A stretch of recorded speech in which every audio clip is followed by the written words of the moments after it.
So today I want to talk about how to love your husband unconditionally. And we are in my kitchen because I was in the middle of making my vegan breakfast. And today I'm having the bruschetta pomodoro, which looks like this. I tasted this before. It is so delicious. I can't wait to make it again. It's my second time cooking it. I'll try to get some shots of me cooking, but the majority of this video is just supposed to be about some things that I have to think about in order to love my husband through all of his flaws. Because at the end of the day, we are all human. Like, not one of us is perfect.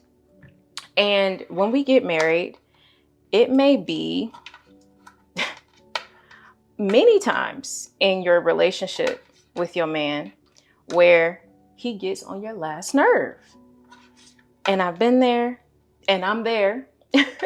He doesn't get on my nerves as much as he used to, but there still are times where I find myself nagging.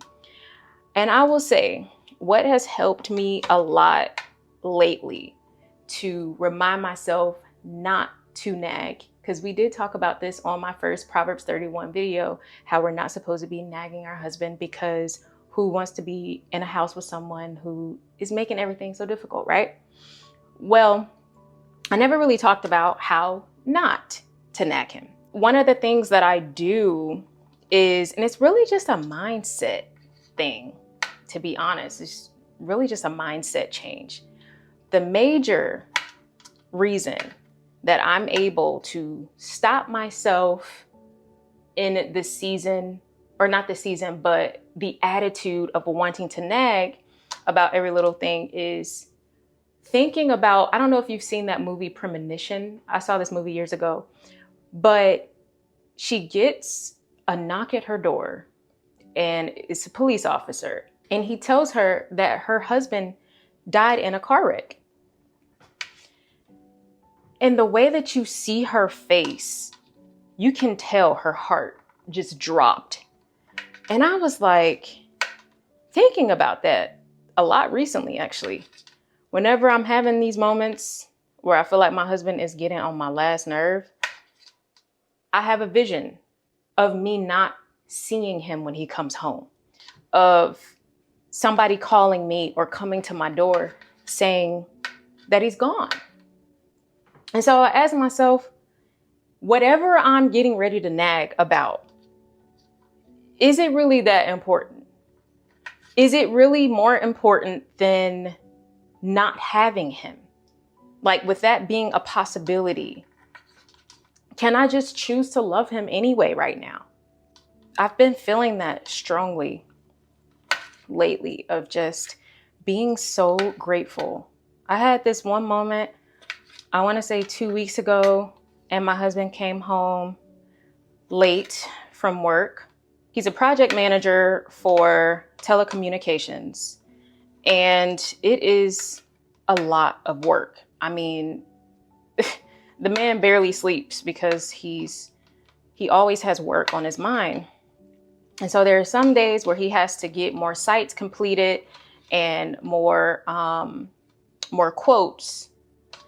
And so sometimes he can't get off at 5 and he'll be stuck at the job.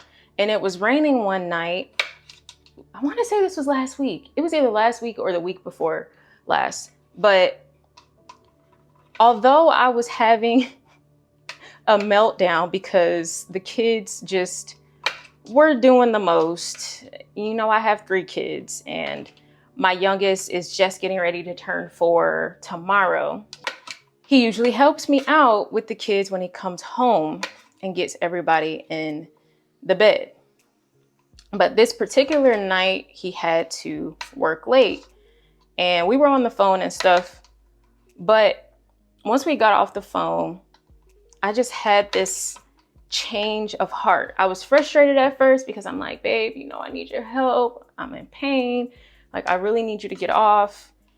The kids are screaming. They're not listening to me. And I was so frustrated. But immediately, in the middle of the frustration, I got the vision of, okay, it's raining. because it's been hurricane season. It's raining really badly. I just pray that he makes it home safely. I was asked, how do you not nag your husband? And I don't really have a set list of tips. It's just changing your mindset. Understanding, first of all, the man is human. Secondly, women think differently than men. So we do have to exercise this level of patience.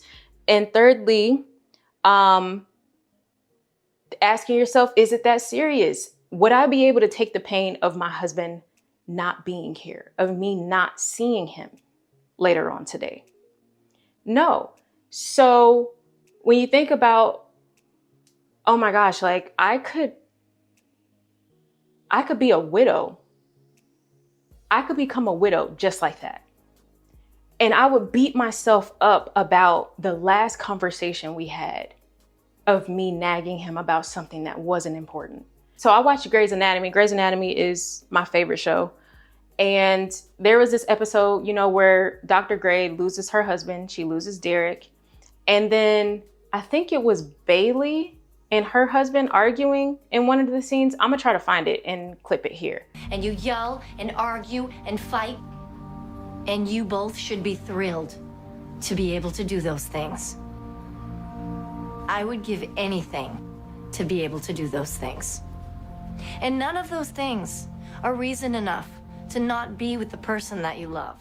The point is that you have to be more focused on just loving the fact that he is here and in your life versus nagging about all of the unimportant things that really wouldn't matter if you didn't have him anymore. And this is what God wants us to do. This is how God wants us to respond. I have to take my iron pill. I have to take that before I eat. Some people would give anything to have what you have. And when I say these things about how wives are supposed to be loving their husbands, now understand that the husband is supposed to be doing the exact same things for you. So this is not you putting yourself below him, okay? This is just me teaching you what your part is. He also needs to know his part as well. But to love unconditionally is to love without conditions.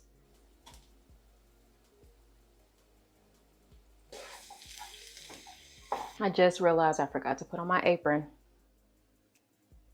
Another thing that helps me to love my husband unconditionally is remembering that we have come too far. We have been through too much not to keep this love strong. And then I also remember that I can be a handful too. And he loves me.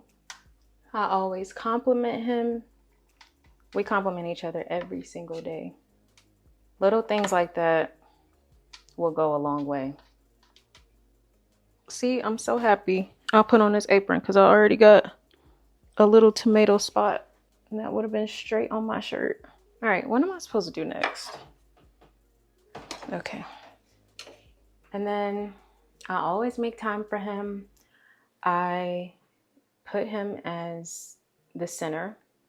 Other than God, he is the center of my life. And if I'm wrong, I will admit it. It may be painful at first to start admitting when you're wrong, but it's going to go a long way with him. I put him before anybody, including our kids. You're supposed to put your spouse first. I love my children. I love my husband very much. But at the end of the day, y'all are in this life together, and putting your kids before your man is, first of all, not biblical at all. And it really shows no respect for him. And that is how I love my husband unconditionally. These are tips that you probably already know, but I feel like it's great to be reminded of things. God reminds me of stuff all the time, and it really helps it to stick better in your mind when people can bring up the stuff that you already know, but maybe you might be lacking on. And yeah, so I really hope you enjoyed this video. If you want to see more content like this, then definitely hit that subscribe button, and I will see you in the next one.